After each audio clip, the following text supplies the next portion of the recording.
राज ठाकरे ने loud speaker के खिलाफ मुहिम में शिद्दत लाने की बात कही है। प्रेस कॉन्फ्रेंस से खिताब करते हुए उन्होंने कहा कि जहां भी लाउड स्पीकर से अजान दी जाएगी वहां जवाब में हनुमान चालीसा बजाया जाएगा। एमएनएस सरबराह का कहना है कि यह मसला हल होने तक उनका एहतजाज जारी है। आज कई मस्जिदों से रजाकाराना तौर पर लाउड स्पीकर पर अजान न दिए जाने के फैसले का राज ठाकरे ने खैर मकदम भी किया, लेकिन बाज मस्जिदों में लाउड स्पीकर पर अजान दिए जाने पर राज ठाकरे ने सवाल किया। उन्होंने कहा कि सुप्रीम कोर्ट के अहकाम पर अमल होना चाहिए और जो इस पर अमल नहीं करता उनके खिलाफ कार्रवाई होनी चाहिए। एमएनएस लीडरों और कारकुनों के खिलाफ नोटिस जारी किए जाने पर भी राज ठाकरे ने सवाल खड़े किए हैं। और 4 तारीख के बाद हम लोग अगर लाउड स्पीकर चलाए गए तो उसके सामने हम लोग हनुमान चालीसा इस महाराष्ट्र में देश में लोग चलाएंगे, लाउड स्पीकर के ऊपर चलाएंगे, ये हम लोगों ने कहा था। उसके हिसाब से अगर महाराष्ट्र में आज का मुझे जो समझ आया है, जो सुबह मुझे बताया गया, उसके हिसाब से कुछ 1400 या 1500 कुछ मस्जिदें हैं और उसके ऊपर से 135 मस्जिदों के ऊपर सुबह 5 बजे के पहले जो सुप्रीम कोर्ट ने जो बताया वो नियम तोड़कर 135 मस्जिदों के ऊपर सुबह अजान लगाई गई लाउड स्पीकर के ऊपर। मैं पूछ रहा हूं महाराष्ट्र की पुलिस को, इन 135 मस्जिदों के ऊपर आप कौन सी कार्रवाई करने वाले हैं? आप हमारे कार्यकर्ताओं को पकड़ रहे हैं और इनके ऊपर कौन सी कार्रवाई कर रहे हैं? आपको मैं बता दूं कि ये एक दिन का आंदोलन नहीं है, ये जारी रहेगा और इसके बाद भी जहां जहां पे ये जो सुप्रीम कोर्ट ने डेसिबल का जो नियम बताया है, मैंने आपको बताया कि सुप्रीम कोर्ट ने जो बताया है कि 45 से 55 तक डेसिबल होना चाहिए लाउड स्पीकर का। 45 से 55 डेसिबल का लाउड स्पीकर होना चाहिए। इसका मतलब है हमारे घर में हम लोग जो मिक्सर लगाते हैं, ग्राइंडर मिक्सर जो लगाते हैं, उसका जो आवाज़ रहता है उतना आवाज़। अगर इसके आगे जाएंगे तो उनके ऊपर कार्रवाई होनी चाहिए, ये सुप्रीम कोर्ट ने कहा है। मैं देख रहा हूँ कि कार्रवाई हो रही है या नहीं हो रही है, होगी या नहीं होगी, या सिर्फ हमारे ऊपर होगी। हम इस देश में महाराष्ट्र में शांतता चाहते हैं, कोई दंगा फसाद नहीं चाहते। हम सिर्फ चाहते हैं कि जैसे मस्जिदों के ऊपर है, अगर इलीगली अगर मंदिरों के ऊपर भी होगा वो भी निकालो आप। ये विषय सामाजिक है, ये धार्मिक विषय नहीं है, ये पहले समझ लो आप। और उसके हिसाब से मुझे लगता है किसी भी सरकार को इस देश में, किसी भी राज्य सरकार को या वहाँ की पुलिस को इस तरह की एक्शन उनको लेनी चाहिए। अगर आप सुप्रीम कोर्ट का अगर आप कंटेम्प्ट ऑफ कोर्ट कर रहे हो तो सुप्रीम कोर्ट इसके आगे क्या करने वाली है ये भी मुझे देखना है। कि एक बार फैसला सुना देती है आप, और फैसला सुनाने के बाद अगर नीचे जो सरकारें हैं वो उसका इम्प्लीमेंटेशन अगर नहीं कर रहे हैं तो फिर फायदा क्या है सुप्रीम कोर्ट का? सुप्रीम कोर्ट का डिसीजन है, डिसीजन के बाद अगर सरकारें नहीं मानती तो क्या करेंगे आगे? और जब निवेदन की भाषा जब नहीं समझ में आती तब आंदोलन की भाषा शुरू हो जाती है। और इसके लिए आंदोलन है, ये एक दिन का आंदोलन नहीं है, ये चालू रहेगा जब तक ये आवाजें लाउड स्पीकर बंद नहीं होते, तब तक ये चालू रहेगा। जहां आज पूरे मुल्क में लाउड स्पीकर और अजान को लेकर हंगामा बरपा है, ऐसे में ईद के मौके पर महाराष्ट्र के जिला बुल्डाना से हिंदू मुस्लिम इत्तेहाद की एक अनोखी तस्वीर सामने आई। जहां केदवाड़ गांव में सिर्फ 3% मुसलमान आबादी है और गांव में सिर्फ एक मस्जिद है। ऐसे में गांव में मस्जिद से दूर बसने वाले मुसलमानों को भी अजान की आवाज सुनाई दे, इसके लिए गांव के तमाम हिंदुओं ने मस्जिद के लिए लाउड स्पीकर अतिया किया।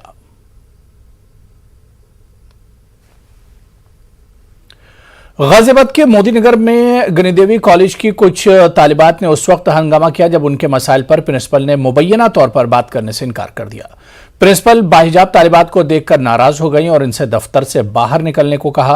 प्रिंसिपल के दफ्तर के बाहर तालिबात ने उनका इंतजार किया, लेकिन जब वो देर तक बाहर नहीं निकली तो तालिबात ने एहतजाज किया। आज वो सब लड़कियां थी कि टैबलेट मिल रहे हैं, टैबलेट। तो फिर हम कहे कहाँ मिल रहे हैं, कहीं मैम से बात करने चलते हैं। तो हमने कहा चलो चलते हैं। तो देखा तो मैम, हमने अंदर कहा कि मैम से बात करनी है। कहने लगी कि हम जैसे हिजाब को देख लिया एकदम, कहने लगी कि तुमने हिजाब पहन रखा, मैं तुमसे बात नहीं करूंगी। फिर हमने कहा कि एक काम करो, तुम बाहर आ जाओ।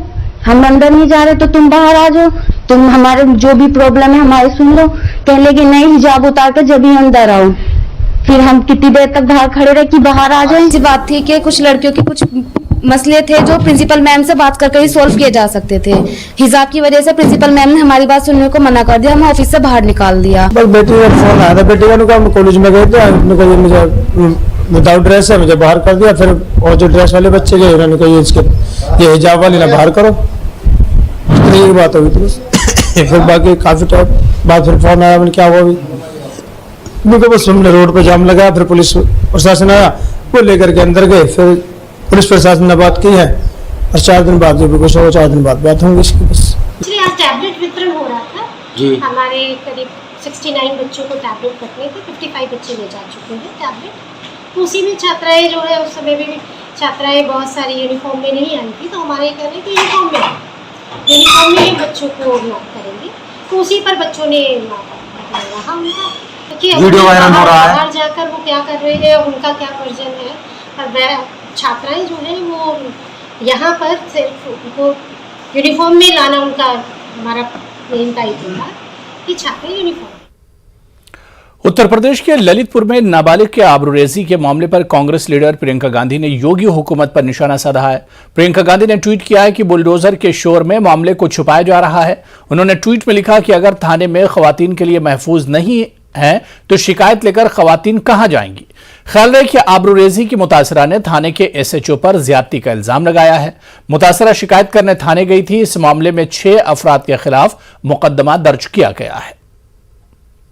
जनपद में जो बलात्कार की घटना का संज्ञान में आया है उसको उसकी गंभीरता को लेते हुए तत्काल रूप से एफआईआर रजिस्टर करके और पुलिस अधीक्षक ललितपुर और डीआईजी रेंज ललितपुर जो है मौके पर के लिए रवाना हुए।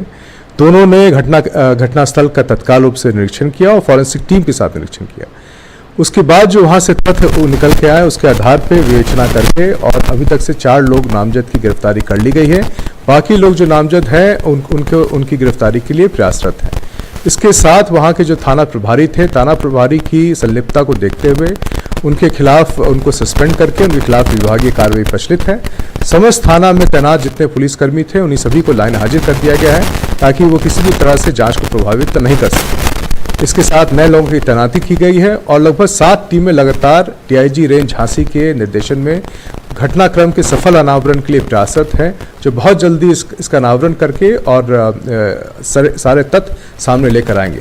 इस संबंध में डीजीपी के द्वारा वहाँ के डीआईजी झांसी को ये जांच दी गई है कि किन परिस्थितियों में इस तरह के आरोप थाना स्टाफ पे लगे हैं तथा वहाँ के जो भी सुपरवाइजरी अफसर है, पर्यवेक्षण करने वाले अधिकारी हैं, एसपी सहित उनमें उनकी क्या गलतियां हैं।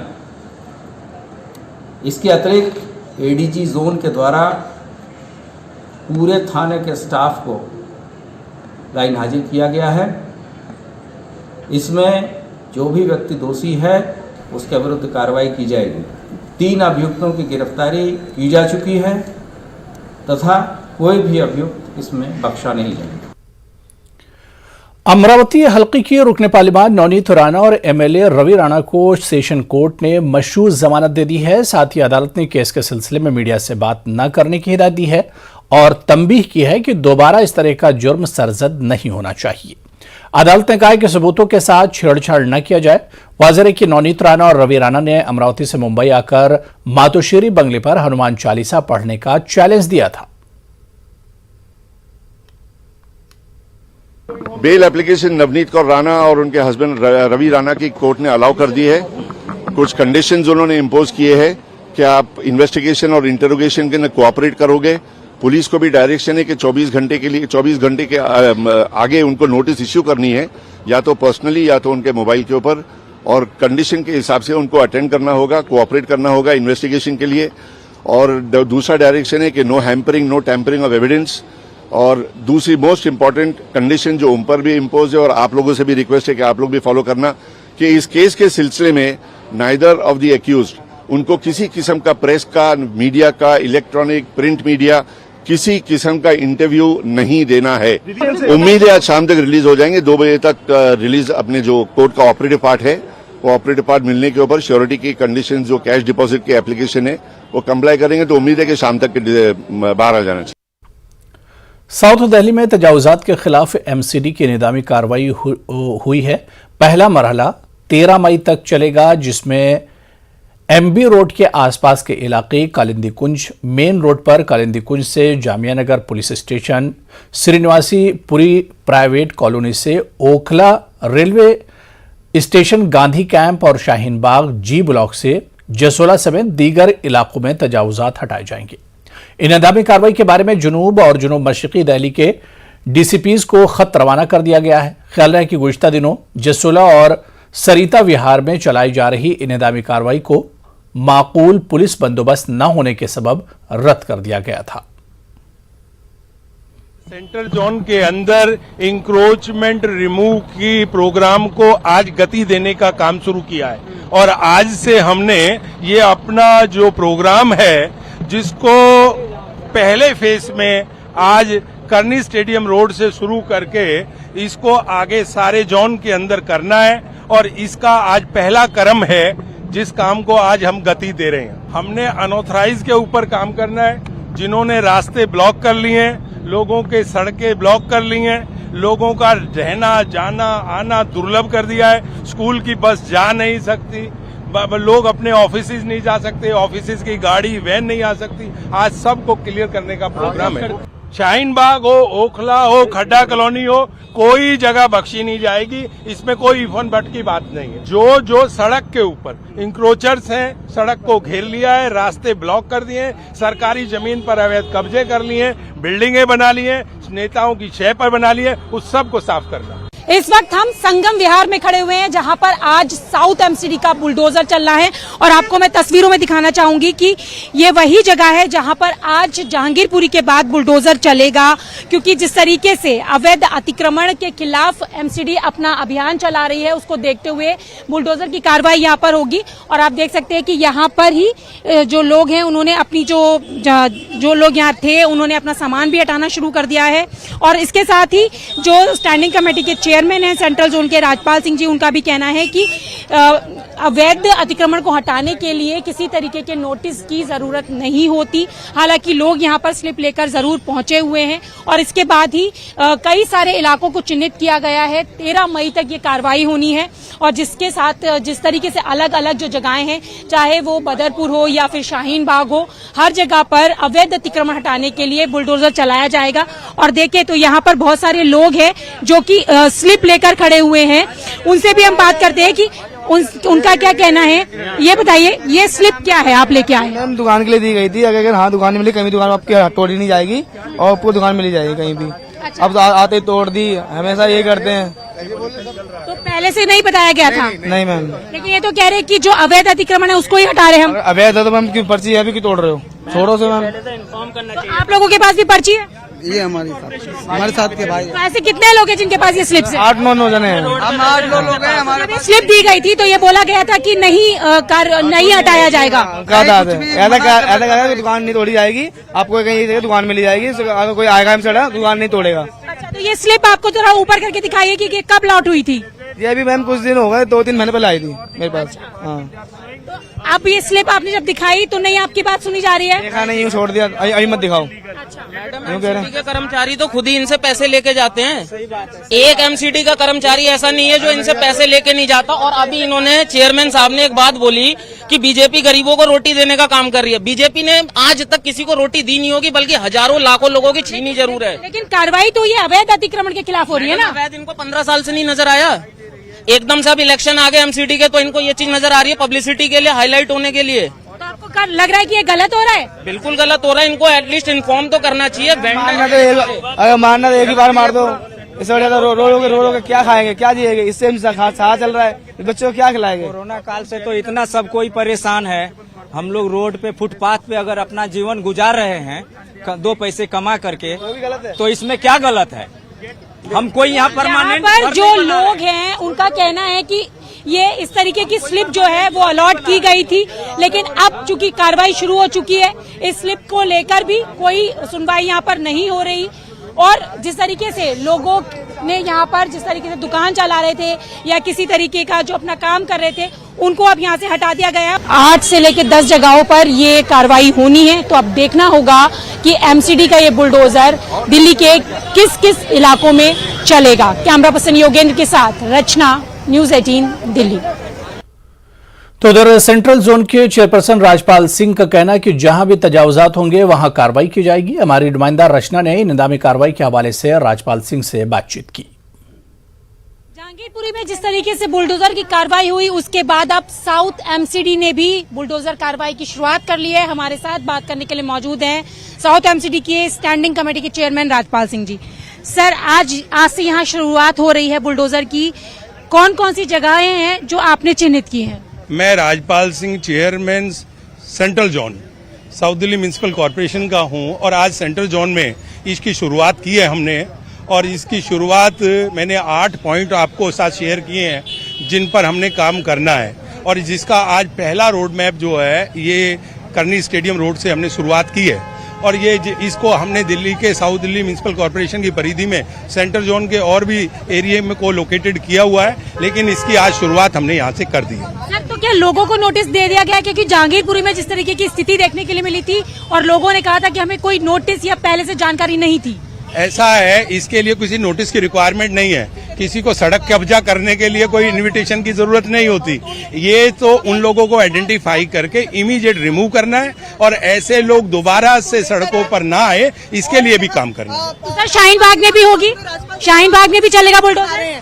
ये स्लिप्स का क्या मतलब है? स्लिप्स दिखा रहे तमाम लोग। ये स्लिप्स का दिखाने का काम अधिकारी देख रहे हैं, और जिसके साथ किसी के साथ अन्याय करने का हमारा ध्येय नहीं है और ना हम किसी के साथ अन्याय करने वाले हैं, लेकिन किसी को बख्शने वाले भी नहीं है। जो सड़कों के ऊपर कब्जा करके अवैध रूप से बैठे, उनको बख्शा भी नहीं जाएगा। अच्छा, लेकिन ये इस रिसीट का क्या मतलब होता है? अगर ये रजिस्ट्रेशन रिसीट आप एक वो की जा रही है, उसके सर्वे हो रहे हैं, उसके टाउन बाइंडिंग कमेटी के हिसाब से इनको जगह, जो सरकार ने एक कार्यक्रम बनाया उसके नियमित इनको जगह देंगे, इनको एडजस्ट करेंगे। तो इनको ये इनको इससे इसका कोई लिंक नहीं है।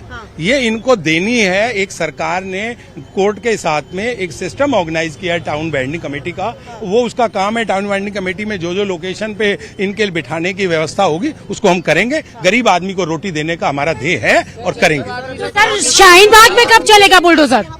बहुत जल्दी शाहीन बाग में, अभी इसको बहुत जल्दी इसको स्वरूप देंगे। तो यहाँ पर आपने देखा कि हमारे साथ बात करने के लिए मौजूद थे राजपाल सिंह जी, जिनका कहना है कि जहाँ जहाँ अतिक्रमण होगा वहाँ पर एमसीडी का बुलडोजर जरूर चलेगा। कैमरा पर्सन योगेंद्र के साथ रचना, न्यूज 18 दिल्ली। गंदे पानी को हयातियाती तौर पर ट्रीट करने के लिए बैक्टीरिया और माइक्रो ऑर्गेनिज्म इस्तेमाल किए जाते हैं, और ये वडोदरा के माहौलियाती हल की तजदीद का कोविड वर्क है। इसकी बुनियाद बायोटेक्नोलॉजिस्ट विनीता प्रसाद ने रखी है, जो सनतों और पानी के हर कतरे को बचाने की कोशिशों के साथ मिलकर काम कर रही हैं। यह मुहिम न सिर्फ माहौल को बचा रही है, बल्कि इस्तेमाल के लिए साफ और सस्ती बायो एनर्जी भी पैदा कर रही है। देखिए मिशन पानी की यह report.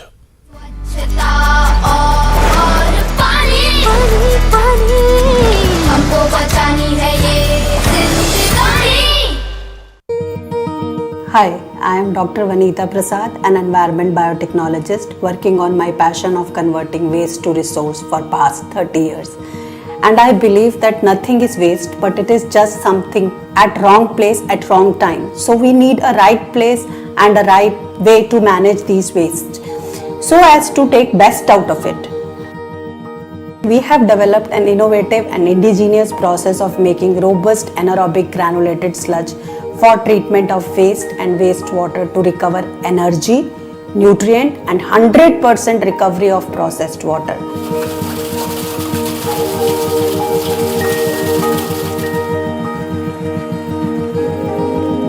Ravi solutions can be employed in treating waste and wastewater from municipality as well as industry.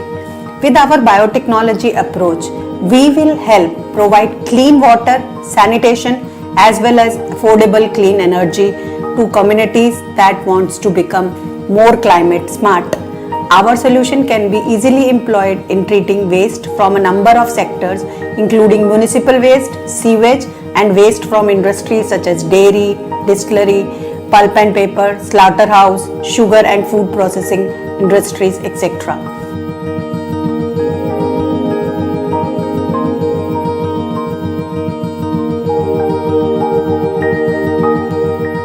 As water is at a core of sustainable development and is very crucial for social economic development, its treatment and reuse is must. स्वच्छता और पानी हमको बचानी है ये जिंदगानी। UP मदरसा board के सालाना इम्तिहानात की तारीखों का हुआ ऐलान। 14 मई से शुरू होंगे इम्तिहानात, 23 मई तक जारी रहेंगे इम्तिहानात। कामिल, आलिम, मुंशी और फाजिल के होंगे इम्तिहानात। 2 पालियों में मुनक्किद कराए जाएंगे मदरसा बोर्ड के इम्तिहानात। पहली पाली सुबह 8 बजे से 11 बजे तक, दूसरी पाली दोपहर 2 बजे से शाम 5 बजे तक होगी। तो यूपी से इस वक्त बड़ी खबर। अब आपको बता दें कि यूपी मदरसा बोर्ड के सालाना इम्तिहानात की तारीखों का ऐलान हो गया है। 14 मई से इम्तिहानात की शुरुआत होगी, 23 मई तक ये इम्तिहानात चलेंगे, जिसमें कामिल, आलिम, मुंशी और फाजिल के इम्तिहानात शामिल हैं। 2 पालियों में इम्तिहानात मुनक्किद होंगे। बोर्ड के इम्तिहानात पहली पाली सुबह 8 बजे से शुरू होगी 11 बजे तक, और दूसरी पाली दोपहर 2 बजे से शाम 5 बजे तक होगी। तो यूपी मदरसा बोर्ड के सालाना इम्तिहान की तारीखों का ऐलान कर दिया गया है। अब 14 मई से शुरू होंगे इम्तिहानात और 23 मई तक जारी रहेंगे। आलिम, कामिल, मुंशी और फाजिल के इम्तिहानात की तारीखों का ऐलान हो गया है। 2 शिफ्टों में ये इम्तिहान मुनक्किद कराए जाएंगे। मदरसा बोर्ड के इम्तिहानात पहली शिफ्ट सुबह 8 बजे से 11 बजे तक पहला पेपर, और दूसरी शिफ्ट यानी दूसरा पेपर दोपहर 2 बजे से शाम 5 बजे तक होंगे।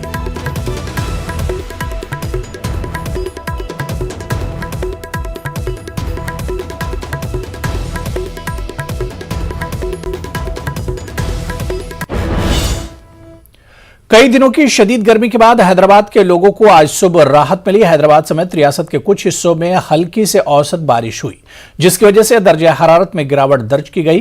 कई मकामात पर गरज चमक और तेज हवाओं के साथ बारिश हुई। महकमे मौसमियात ने कई मकामात पर हल्की बारिश की पेशगोई की थी। उधर जम्मू में भी बारिश होने से शदीद गर्मी से लोगों को राहत मिली है। शोपिया, टनमर्ग, बांडीपुरा और नौगाम समेत दीगर हिस्सों में बारिश हुई है, जिसकी वजह से दर्जा हरारत में गिरावट दर्ज की गई। कई मकामात पर तेज हवाओं और गरज के साथ बारिश हुई।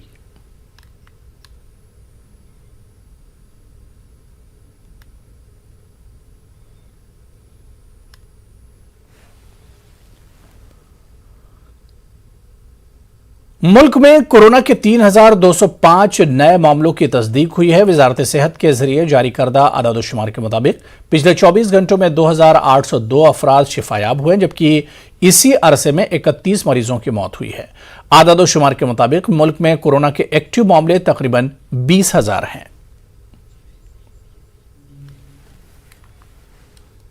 तो चलिए, इस बुलेटिन में अभी फिलहाल इतना ही। आदाब।